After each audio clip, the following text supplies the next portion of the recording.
Thank you, Brother Kevin. Good morning and happy Sabbath, everyone. Nice to be back here from Palmerston North. My family was there, and we had a service with Brother Jonas and Sister Micah, with Sister Mitch, and we had two visitors that joined us. So, combining all the attendance in one house, we were 12, including the little ones. It was so nice to have a trip there, quick trip. By the way, there are some. Just remember some of the announcements that we have, especially for our BCBs. Hence, are welcome to join. Okay, that will be in the 16th. And by the way, I forgot to put on the announcement here that we had a few things at the back of our church that were piled up. So might be dangerous for children to play with them. So just don't touch them. They're rubbish. So just keep up your children. Anyone that you can see at the back there, anything that you can see there, and whoever will go there, please remind them not to touch anything there at the back. Okay. So today we'll be looking on standards and principles. So what we are talking here is the standard and principles that are found throughout the Bible. Okay, that is Old and the New Testament. God has standards and principles, various and on different types. And when God led through Moses the children of Israel from Egypt on Sinai, and even going farther to the promised land, he provided his law. And the first set of law that he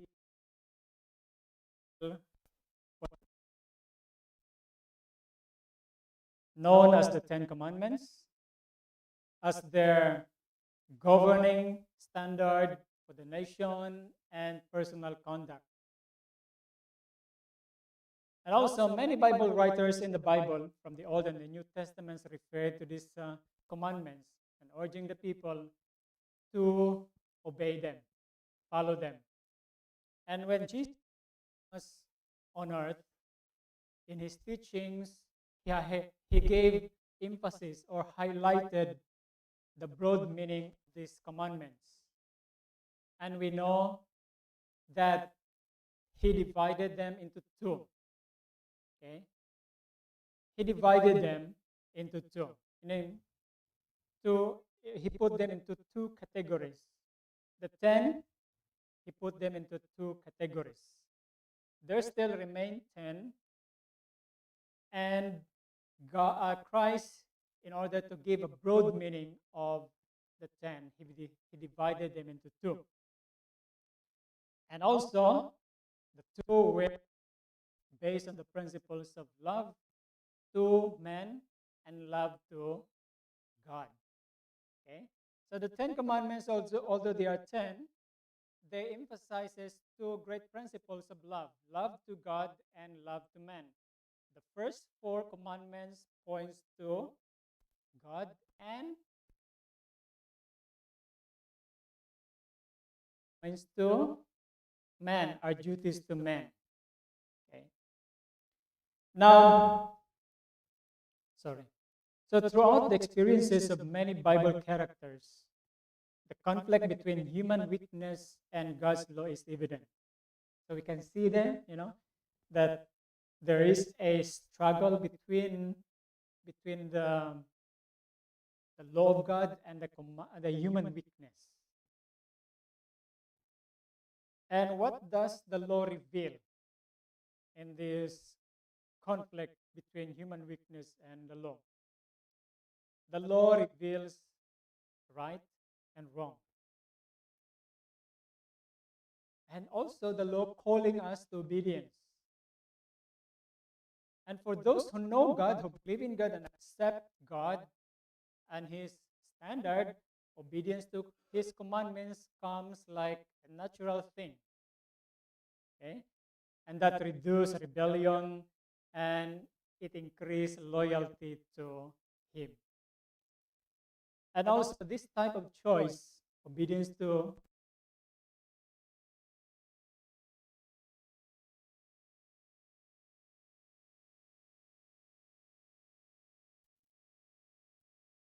sorry about that. Okay. Sons and Daughters of God, page 267.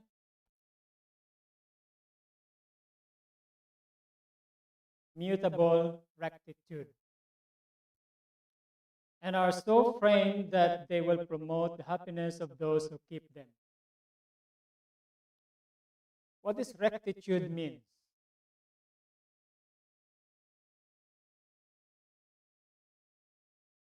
It's also moral strength, okay? Correct behavior or thinking, that is rectitude, or that is righteousness. And it refers to the quality of being honest and morally upright. In essence, it denotes a strong adherence to ethical principles and integrity. So rectitude always based on morality and ethical principles and integrity. And the Holy One, or God, has given rules for the guidance of all. That is the standard of character from which none can serve and be guiltless. So God has a standard rule.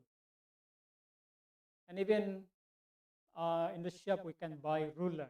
You know, this the one that we use in school, ruler. But the standard of that ruler is deposited in the Museum of England.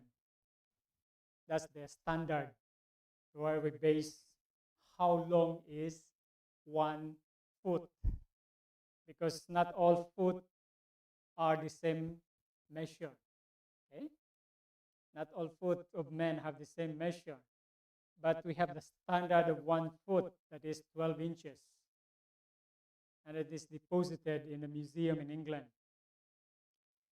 So that is the basis of all measurement of 1 foot. That is just an example. So God has a standard, and that standard measures all characters of men. And the standard is God's law. In Romans chapter 3, verse 20, therefore by the deeds of the law there shall no flesh be justified in his sight, for by the law is the knowledge of sin. So the law points out sin. No law, no sin. You have to remember that. And if there is no sin, in other words, the gospel would be meaningless. You know that? Because the gospel was given to save us from sin. So when there's no law, no sin, and there's no need for the gospel.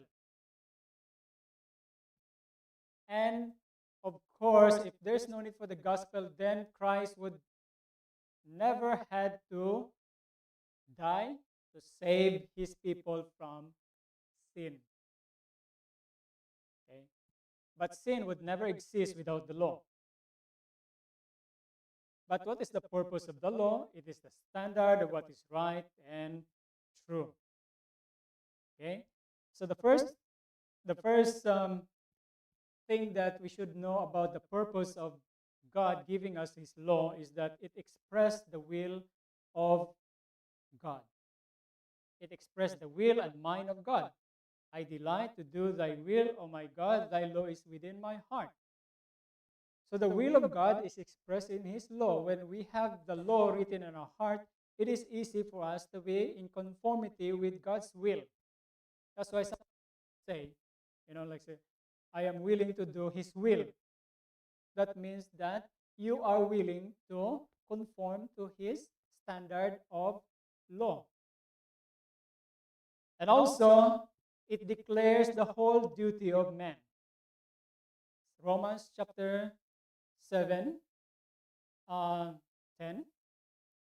It says here, the commandment was ordained to life, I found to be unto death.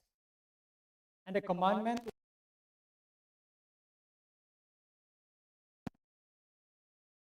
yeah. So the whole duty of man is expressed in his law. So when we speak about duty to God and duty to man, you have to look at the Ten Commandments, preferably. Primarily, so that you will know your duty towards God and towards man. And the commandment or the law was ordained to life for those who keep its precepts. Okay?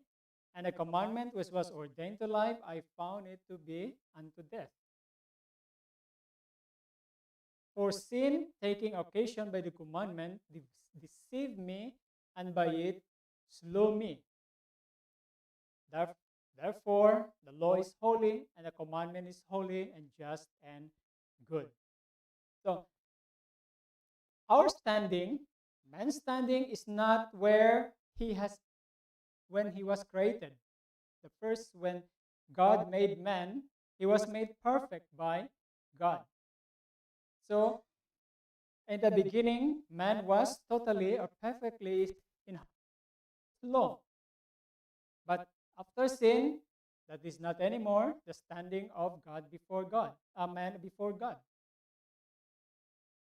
That's why when he committed sin, he has left his original relation to the law and the will of God. That's why man today, after sin, is under the law in a relationship that makes the law administration of death. If you violate that law, the consequences would be death. For the wages of sin is death. That's the ministry of death would begin if we violate that law. And that law is an expression of God's character. To change the law would mean three things, or two things, So to change the law, there are many people who wants to, like in in different countries, they always change their constitution. And some urge to change it from time to time. But to change the law of God would mean two things. What does it mean to change his law? Meaning, to change the law would mean a change in God's character. Or a disassociation of the law from his character. That is the two consequences of changing the law. That it would mean two things here. You have to separate the law from the character of God, or you have to change God's character.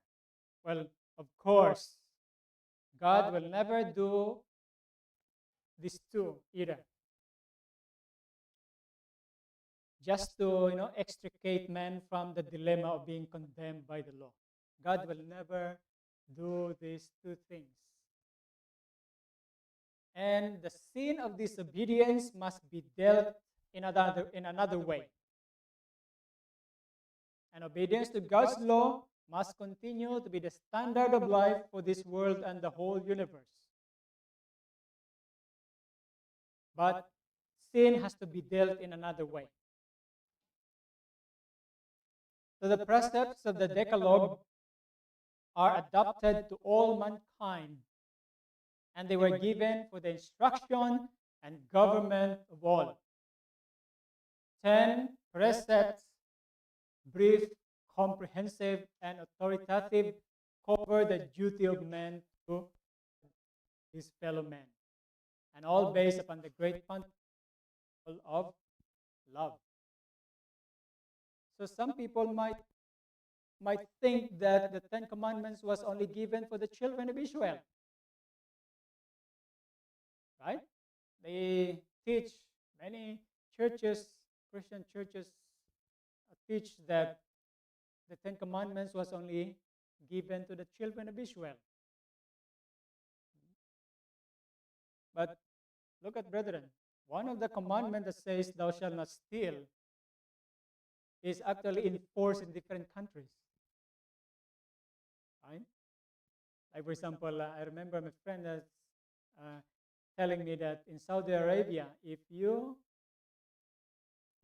happen to find a wallet with full of money on the street, never touch it, never took it. It belongs to the government, or else there will be consequences. Right? Stealing in Saudi Arabia is punishable by different degrees. Like they may chop your hands. So look, that's in the Ten Commandments, right? Inside the Ten Commandments, thou shalt not steal. So that proves that it was not only given to the children of Israel. But of course, for those who are teaching that the Ten Commandments were given to the children of Israel only for them, is because they could not accept one of the precepts, and that is the Sabbath. The Sabbath, they could not accept that, but that's why they say that it was given to the children of Israel. Okay? But in all countries in the world, they taught respect for parents. They held, a sacred duty to marriage. And also, they taught children not to steal, but to work. And yeah, there are so many countries, even not Christians, they adhere to some principles of the Ten Commandments. So the Ten Israel. So in the Ten Commandments, these principles are carried out in detail and made applicable to the condition and circumstances of men. And God speaks through His law. He speaks through the Bible, and also He speaks through His law. I will meditate in thy precepts and have respect unto thy ways. Therefore, I esteem all thy precepts concerning all things to be right, false. It is dangerous to put our choices for God's teachings on morals and conduct. Human reason is often unreliable for guidance in these matters.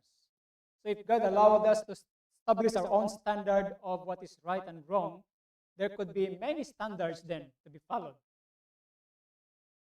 And there will be no harmony. So that's why God gave the ultimate standard for ethical principles and other code of conduct. There's only one, that is the Ten Commandments. Based on that is the basis of ethics and morality. And when Jesus Himself illustrated how we should apply the teachings and requirements of God to human situations, so Christ taught the people on how to apply the moral principles of the Ten Commandments. He showed that the spirit and not just behavior. And this told us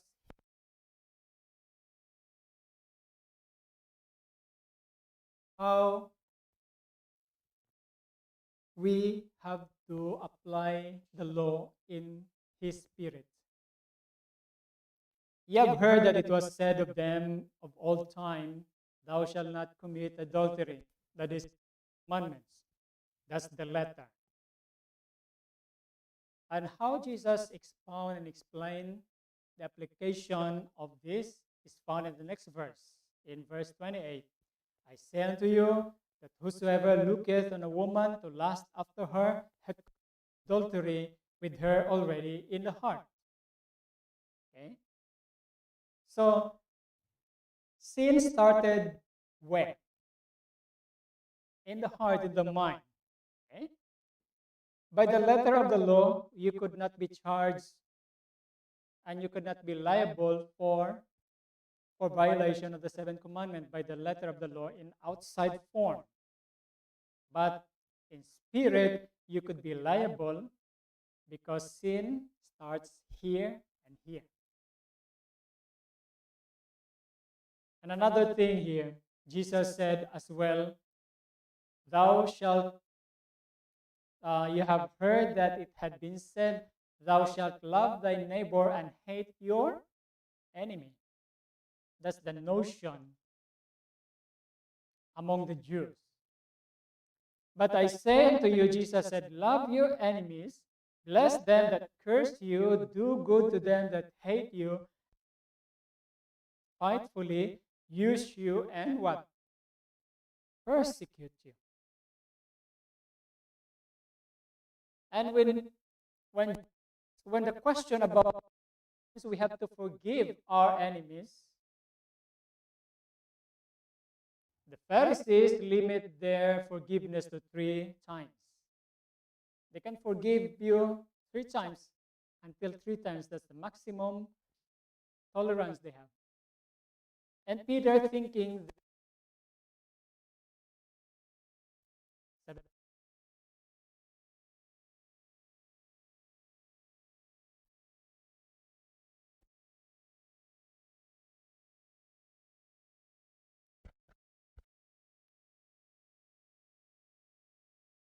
in Psalms 40 verse 8, I to do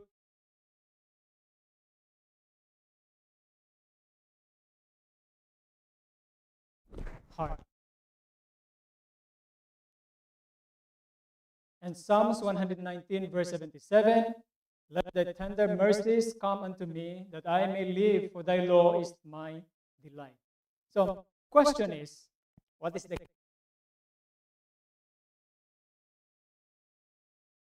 and ready obedience to the statutes of God? There must be to the obedience to the statutes of God. And there's only one word. No. What is that word? Delight. Delight that you are pleased to do so. Okay? That is, I delight to do thy will, O my God. Thy law is within my heart. So many people view God's law as a restriction of their freedom or a troublesome. But God's law serves as a valuable guide. It is like what? It is like a compass or a GPS. That is a valuable guide, like the GPS or a compass. Sorry. So here's the only standard for individual integrity for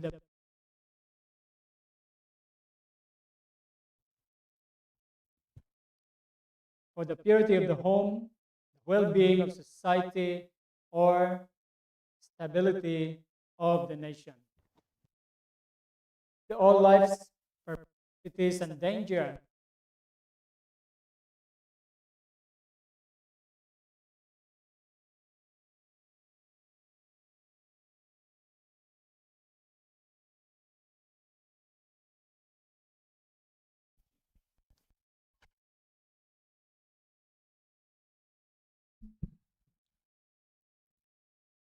So in my travel, I always put GPS. And of course, GPS, there are so many roads that can lead us to your destinations. And one thing is, if you miss to follow the direction told by the GPS, then it will just bring you to another set of road.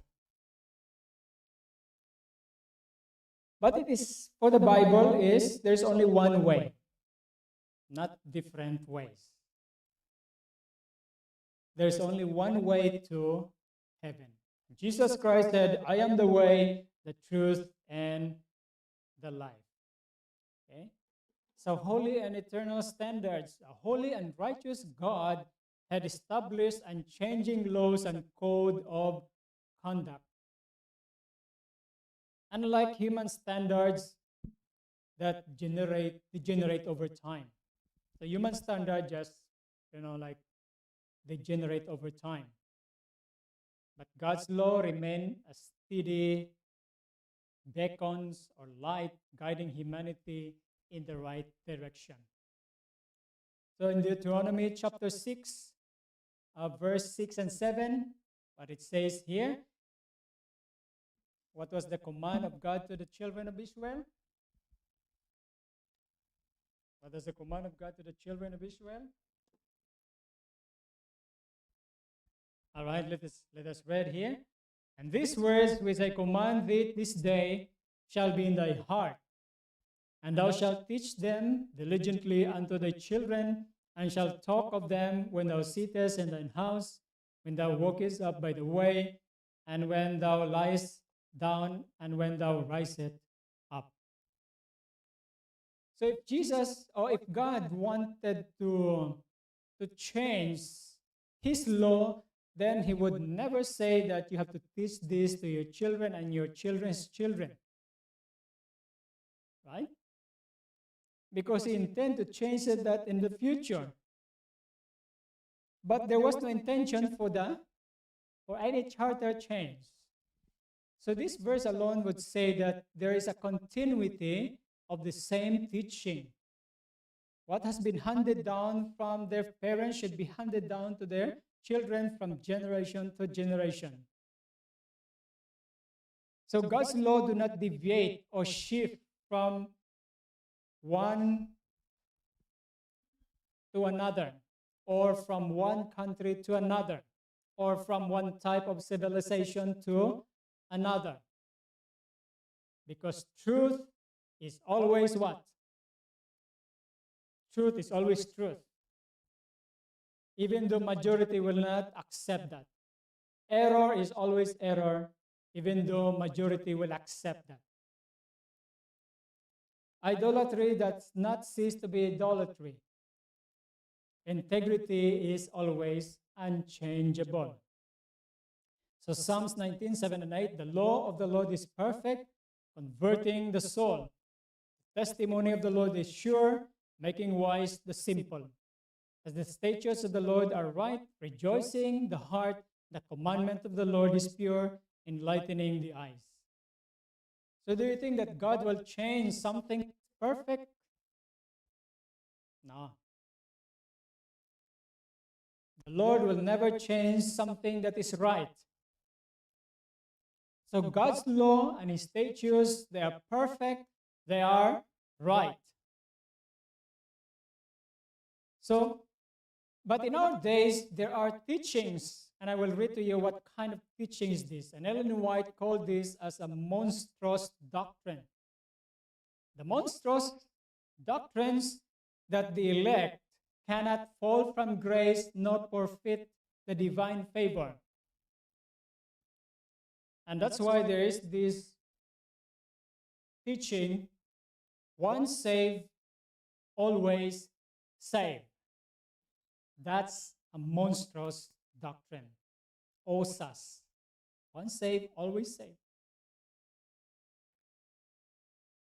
So these monstrous doctrines are essentially the same as the latter teaching of popular educators and theologians, that there is no unchangeable divine law as the standard of right. Yeah. So there is this teaching, once saved is always saved, and another teaching that God's standard of right and wrong can also be changed. Those are monstrous doctrine. And according to this monstrous doctrine, the standard of morality is indicated by society itself and has constantly been subject to change. See? In other words, what is right in the past could be unacceptable today, depending on what society will tell you.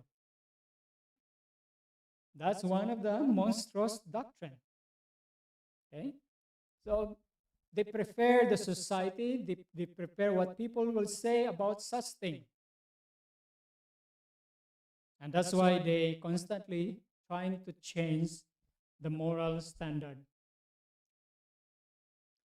And all these ideas are inspired by the same master spirit, by him who, even among the sinless inhabitants of heaven, began his work of seeking to break down the righteous restraints of the law of God. So who was or who is the originator of this changing law? Satan. Right? Now let us take note here, the law in the New Testament. And Jesus said here in Matthew chapter 5, 17 and 18, think not that I am come to destroy the law or the prophets. I am not come to destroy, but to fulfill. For verily I say unto you, that heaven and earth pass, one jot or one tittle shall in no wise pass from the law till all be fulfilled. So Christ even taught the people, do not even dare to think that I am here to demolish the standard of what is right and wrong. I am not come to demolish or destroy them, but to show you how to be in harmony with this standard. That is to fulfill. Okay. And the Apostle Paul also highlights how the law condemns lawlessness and disobedience. So this is in the New Testament.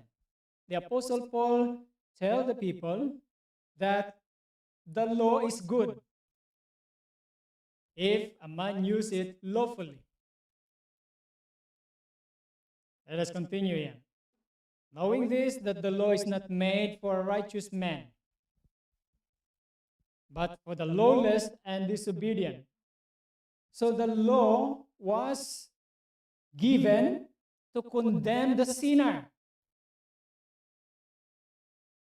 The lawless and disobedient, it was given to condemn. The lawless and disobedient, for the ungodly and for sinners, for unholy and profane, for murderers of fathers and murderers of mothers, for manslayers. What happened if these things were to be considered as right in the society these days? For whoremongers, for them that defile themselves with mankind, for men stealers, for liars, for perjured persons, and if there be any other thing that is contrary to sound doctrine.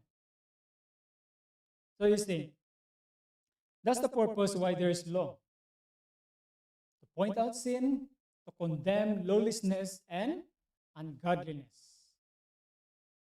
Now the New Testament mentions many times about grace, the offer of grace, or we're saved by grace through faith, right? Yeah, that is true. The New Testament offers grace, but doesn't release the believers from obeying God's law. The people who are teaching today that because we are under grace and not, we're not under the law but under grace, they're telling you that you are released from obeying the law, which is unbiblical. The grace of God is offered to us, but does not release us from the obligation to obey that law of God. And every sincere or genuine Christian desire this matter, longing for a life free from sin as they consider the responsibilities and purpose. And this is what Paul says in Romans 3, verse 31, do we then make void the law through faith? God forbid. We establish the law. So faith help us to what?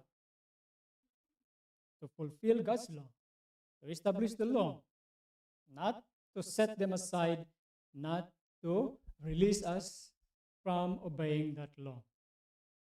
So God has given us holy precepts because He loves mankind, to shield us from the result of transgression, to reveal the principles of righteousness.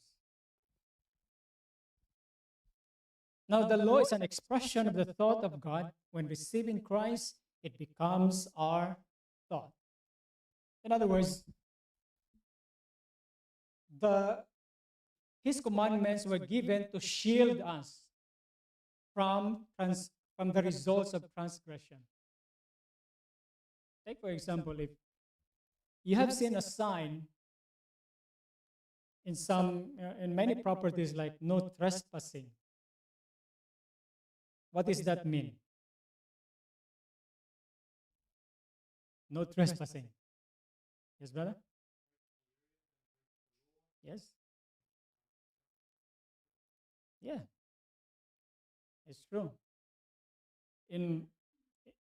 I have visited some places, and that was in British Guyana, and then they have a tough signboard. If you will not take it, maybe it will result really to your own adverse consequence, because, like, for example, some would put beware of dogs. Well, if you try to intrude and go to that area, then you will suffer the consequences. But some, they would say, never mind the dog, the owner has gone. What does it mean? If you go there, totally it will do something unusual for you. So to shield us from the result of transgression, God reveals the principles of righteousness. The law is an expression of the thought of God, and when we receive in Christ, it becomes our thought. It lifts us above the power of natural desires and tendencies, above the temptations that leads to sin. That's wonderful. So in other words, it helps us to become what? A better person. It elevates our spirituality. Okay? It lifts us above the power of natural desires and tendencies. Okay? It saves us from sin. And God desires us to be happy. And He gave us the precepts of the law, that in obeying them we might have joy. When Jesus was born, the angel sang this song in Luke chapter 2, verse 14. Glory to God in the highest, and on earth peace, goodwill toward men. That was the song. And what does it mean? They declare the principles of the law which He had come to magnify and make it honorable. So that was a declaration, brethren, that Jesus will come here, and He was born so that He would magnify the law and make it honorable. And the Bible speaks that love is keeping His commandments. By this we know that we love the children of God, when we love God and what? Keep His commandments. For this is the love of God, that we keep His commandments, and His commandments are not grievous. See? So some people might think that, all right, I love God, but at the same time they will try to disregard His commandments. That is separating God from his commandments. But we cannot do that. The love of God always results in keeping his commandments. Okay? And Jesus actually says that if you love me, keep my commandments. And John says, if we love God, then we have to keep his. So Christian love does not divert believers from obeying God's commandments. Rather, it inspires upright, obedient, and moral conduct. Love for God entails honoring him through obedience and praise, while love for others prohibits mistreatment and requires honesty, truthfulness, and fidelity to their well-being. So that was how love to God and man is being taught in the scriptures. So we honor God. We are happy to keep his commandments because we love him. We respect our fellow men. We respect them. You know, we are loyal to our wife because we love our fellow men. That's the consequence. Some people might, consider feelings of love as really love. I feel that I love that person. I feel, they depend on their feelings. Okay? But a feeling of love doesn't justify our actions. Rather, true love fulfills the law of God. So, love is what? Is always in harmony with those two principles of the law of God, not our feelings. There might be sentimentalism. It misleads our love standard towards others and God. Now, we have to remember that Adam and Eve were expelled from the Garden of Eden due to their misconduct. Satan and a third of the angels were also expelled from heaven because of their rebellion. Saul, the first king of Israel, forfeited his kingship over Israel because of what? Disobedience to God's command. Ananias and Sapphira faced fatal consequences for their action. Paul never intended keeping God's law is not required, as many people thought so. For sin shall not have dominion over you, for ye are not under the law but under grace. What then? Shall we sin because we are not under the law but under grace? God forbid. So truly, those who are under grace would keep God's commandments, would be in harmony with his law, or else that would be a disgrace if we will violate his commandments. So what are your motives of obeying God? But we have to take note what is our motive in obeying God? What is our motive in keeping God's law? Is it because we love God? Is it because we are loyal? Is it because we fear? Is it because of social pressure or a reward? What are the motives? Now in Revelation 14, what is stated here is very important. Here's the patience of the saints.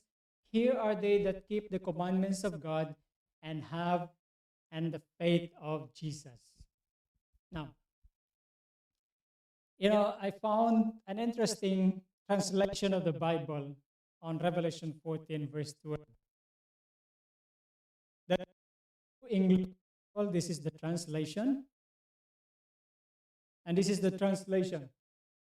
This is where the fortitude of God's people has its place in keeping God's commands and many remaining loyal to Jesus. Why do we keep God's commandments? A loyal person will always obey his master because we are loyal to God. Yeah, we keep his commandments to show our loyalty, right? We are loyal. So God's great object in the working out of his providences is to try man, to give them opportunity to do. Thus it proves whether they are obedient or disobedient to his commands. Good works do not purchase the love of God, but they reveal that we possess that love. So good works is necessary. They do not purchase or they do not earn God's love. But what good works reveal is that we love God and we possess that love. That's why if we surrender the will, if we surrender the will to God, our will to God, we shall not walk or work in order to earn God's love. His love as a free gift will be received into the soul, and from love to him we shall delight to obey his commandments. So that's love is a free gift to us, and we shall delight to obey his commandments. So when we receive that love, then we are delighted to what? To obey his commandments. We are not, no one forces us to obey, but it is our delight from the heart to keep his commandments. Yeah. You know, if your child really loves you, it is not hard for the child to obey your instruction. I know they could not understand some complex instruction. That's why you have to make it simple. Okay? And when they understand what you're saying, they will what? They will readily obey you as a child. The condition of eternal life, brethren, is now just what it always has been. There's no change of the condition. Just what it was in paradise before the fall of our first parents. Perfect obedience to the law of God, perfect righteousness. Just the same requirements. Nothing has changed. Only man has changed. But the requirements for men, whether they change or not, are the same. Perfect obedience to the law of God and perfect righteousness. You see, if eternal life were granted on any condition short of this, then the happiness of the whole universe would be imperiled. The way would be open for sin, with all its strain of woe and misery, to be immortalized. So that's why God did not change the requirements. And that's always the same as ever. So we should never think that it has changed. But in his mercy, God break it down to 10. His requirements, he break it down to 10 so that you can understand. And the particular things that you need to be in harmony with. So that's why we need to understand this matter, because God has never changed. His standard never changed, remains the same. But if God would change, what's going to happen according to this here? It would bring the whole universe into danger. It would jeopardize the whole universe. If God would admit two different standards, the way would be open for sin, and sin would be immortalized. So God did not intend that to happen. And the death of Christ on the cross is a testimony against transgression of God's law, against sin. And it urges us to become obedient to that law which we often transgress. But brethren, we have no strength to keep perfect the law of God. We must draw our power from God, and He will give it to us. So that's why we need to pray constantly for that power and strength so that we can obey His requirements and be in harmony with His will. This is my wish and prayer for all of us this morning. Amen.